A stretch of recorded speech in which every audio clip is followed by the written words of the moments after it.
Friends, ఇప్పుడే అందిన వార్త. వైసీపీ నేత ఇల్లు కూల్చివేత, గుండెపోటుతో తల్లి కన్నుమూత. ఈ విషయాలన్నీ తెలుసుకునే ముందు వీడియోని పూర్తిగా చూడండి, అప్పుడే మీకు పూర్తిగా అర్థమవుతుంది. అదేవిధంగా చాలామంది సబ్స్క్రైబ్ చేసుకోకుండా వీడియోని చూస్తున్నారు, దయచేసి సబ్స్క్రైబ్ చేసుకోండి. సబ్స్క్రైబ్ చేసుకోవడం వల్ల నేను చేసే ప్రతి వీడియో అప్డేట్ మీకు ముందుగానే నోటిఫికేషన్ రూపంలో వస్తుంది. అదేవిధంగా లైక్ చేయడం మర్చిపోతున్నారు, దయచేసి లైక్ చేయండి. లైక్ చేయడం వల్ల ఇటువంటి ఇంపార్టెంట్ ఇన్ఫర్మేషన్ చాలామందికి రీచ్ చేసిన వాళ్ళు అవుతాం. ఇక లేట్ చేయకుండా వీడియోలోకి వెళ్ళిపోదాం. తూర్పుగోదావరి జిల్లా గోపాలపురం మండలం చిట్యాల గ్రామానికి చెందిన వైఎస్ఆర్సీపీ నాయకుడు, మండల సేవాదళ్ అధ్యక్షుడు ముచ్చెర్ల రవి ఇంటిని కూల్చేందుకు టీడీపీ నాయకులు కుట్ర పన్నారు. ఇంటిని కూల్చేందుకు శుక్రవారం సుమారు 100 మందిని పోలీసులు, అలాగే జేసీబీతో టీడీపీ నాయకులు అతని ఇంటిని చుట్టుముట్టారు.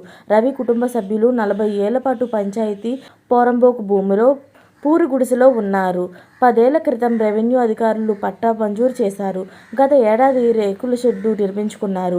సార్వత్రిక ఎన్నికల రవి చిట్టాలతో బలమైన నాయకుడిగా పనిచేశారని టీడీపీ నాయకులు అతనిపై కక్ష కట్టుకున్నారు. టీడీపీ అధికారంలోకి రాగానే రవి ఇంటిని తొలగించాలంటూ గ్రామ కార్యదర్శితో నోటీసులు జారీ చేయించారు. రవి హైకోర్టు నుంచి స్టే తెచ్చుకున్నాడు. టీడీపీ నాయకులు స్టే ఆర్డర్ను ఎత్తివేయించి మళ్లీ పంచాయతీ ద్వారా నోటీసులు పంపారు. టీడీపీ నాయకులు, పోలీసులు, రెవెన్యూ అధికారులు కలిసి రవి ఉంటున్న రేకుల షెడ్డును తొలగించడానికి పూనుకున్నారు. అప్పటికే రవి హైకోర్టు నుంచి మరో స్టే ఆర్డర్ను తీసుకొచ్చారు.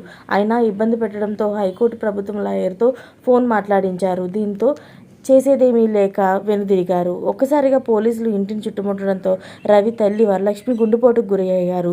దీంతో ఆమెను వెంటనే 108 వాహనంలో ఆసుపత్రికి తరలించారు. ఇంకా మరిన్ని వివరాలు తెలియాల్సి ఉంది. ఇలాంటి లేటెస్ట్ అప్డేట్స్ అన్ని మీరు ముందుగానే పొందాలి అనుకుంటే ఛానల్ని సబ్స్క్రైబ్ చేసుకోండి.